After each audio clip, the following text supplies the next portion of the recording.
This is Michael Orrell of MobileBurn.com, and today I have with me the Samsung S8000 Jet, the company's new flagship feature phone. It has a lot of cool functions in it, including a 5.0 megapixel camera with an autofocus and dual LED flash, a very large wide VGA OLED touchscreen display, resistive touchscreen, cool motion features in it, and a lot of good stuff, including the TouchWiz 2.0 UI, TouchWiz being Samsung's finger touch-based user interface it uses on its touch devices. Before we get into the other features of the device, let's take a look at the physical design. You can see here on the left-hand edge we have a simple volume control, camera on the back, speaker grill down here.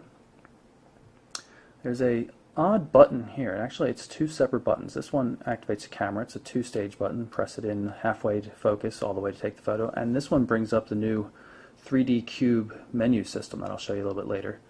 Also, which is common, this button right here is a lock button, which is common to a lot of Samsung touchscreen devices. Micro USB connector, very nice to see, and an honest to goodness 3.5mm stereo headphone port. You can see the very cool pattern on the back of the device. It is very similar to that used on Samsung's Touch of Color television line. I've pulled the back off of the device so you can see some of the ridges that make up that red pattern on the other side. Also, so you can see the micro SD HC card slot. Unfortunately, it means the back has to be removed in order to swap cards, but since it can take large 16 gig cards, you probably won't be swapping them out too often. Not much to see on the front of the device. Call send and call end button. Call end also serves as a power button. And this little control in the center is actually much simpler than it appears. You would think it'd be a D-pad or something like that, or at least linked to the 3D Cube menu system we'll show you later, but actually it's just a simple menu button. You press it and it brings up the main menu. Forward-facing camera for video calls and an ambient light sensor as well. We're going to unlock the device by long pressing the unlock button here. See, this is TouchWiz 2.0. We still have the same kind of widget tray we're used to. Move up and down, you can grab a widget, move it onto the desktop, grab it again, move it off, tap the tray to make it go away. But unlike the prior versions of TouchWiz, there are multiple desktops to work with. Some of these widgets have live data, like you can see the local weather right here.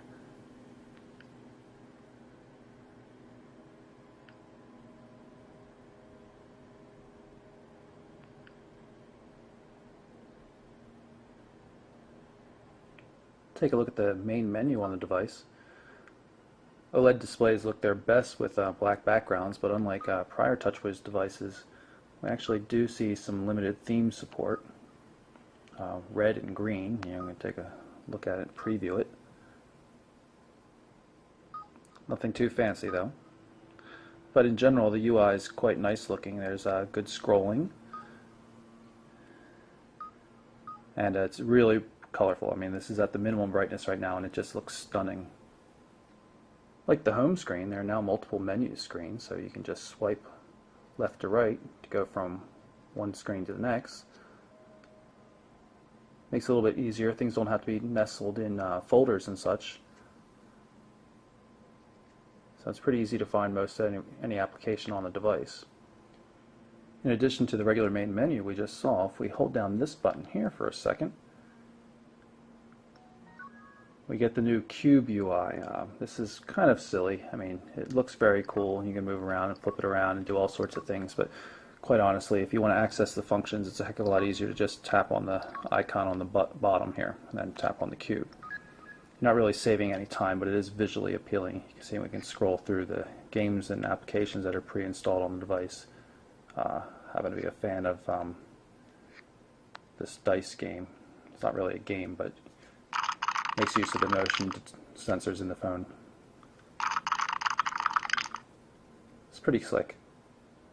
If you long press that same button, it brings up a motion sensitive menu. It's only 2 items on the menu, but use a gesture to pick either 1 or 2 applications, which you can set to whatever you like. I have it music and camera, so if I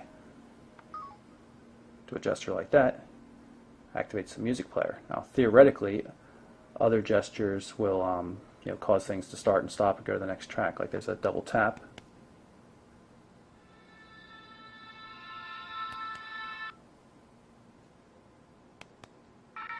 Let's see if I can switch to the next track. I find it actually very difficult to control this, and I'm quite pleased that it's working right now for me. There's also a gesture where you shake it 3 or more times to close the application. There is yet another unusual way to access applications. If we hit the lock button briefly, it brings up the lock screen, and I can gesture a letter, in this case M, to load up the music application. You can set the letters to be whatever applications you want, so I have W for the web, M for music. You can also do it for contacts, so if I draw a J, it will call Jack Black.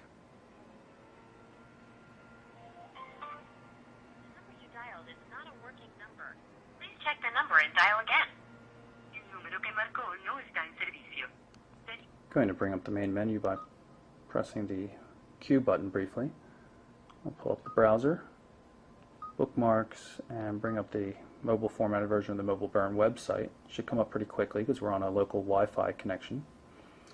And now you can see another feature of the device. If I hold down the Q button, it brings up the Task Manager, so as I can run other applications, say the music app.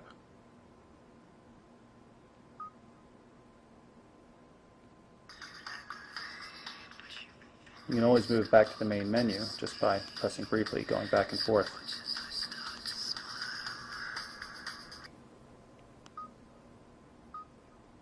And I'll go back to the browser.